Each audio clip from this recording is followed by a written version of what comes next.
Okay, in this video we're going to build the flood fill class, but we're not actually going to implement the recursive method that does the flood filling.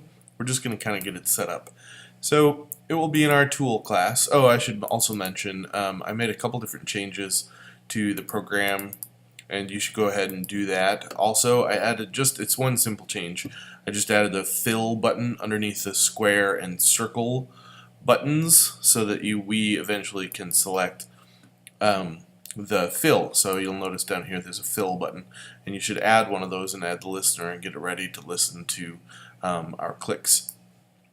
Okay, so we're going to add a tool called flood, or how about fill tool. And this tool needs to extends tool. We're not going to use all of the width and height and color information. Well, actually, let's call this new color.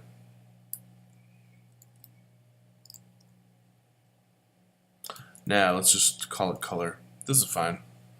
Okay, so it has its own color, and it needs to know two additional things, or actually two additional things to accomplish its task. You can imagine that a fill tool will need to know about the image that it's trying to fill. So the idea, if you haven't used the paint program, is that you're going to click on a pixel in the image, and all of the pixels that touch that pixel that are the same color will be flooded with whichever color is selected.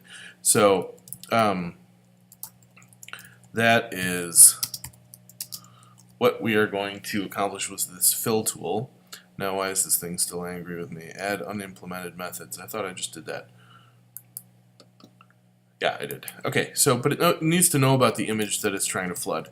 So we're going to say it needs to have a field called, a buffered image field called image, and it needs to also know private int old color and new color.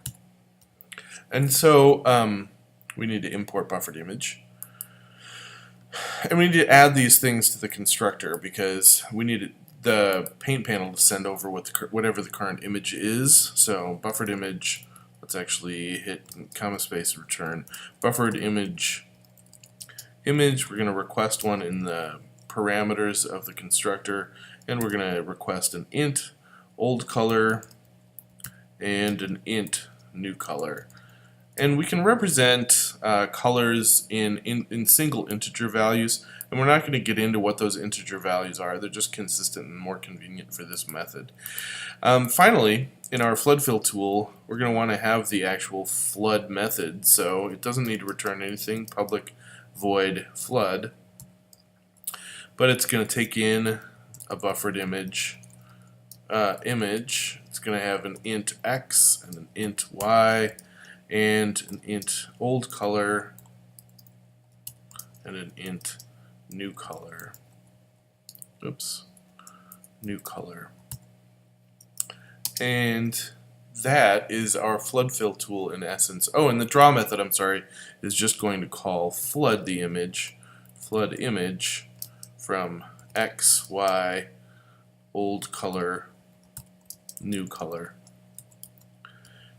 And that is the shell of our flood fill tool. In the next one, we're actually going to talk about starting to implement this flood method and talk about it in particular because it deserves its own video. Okay,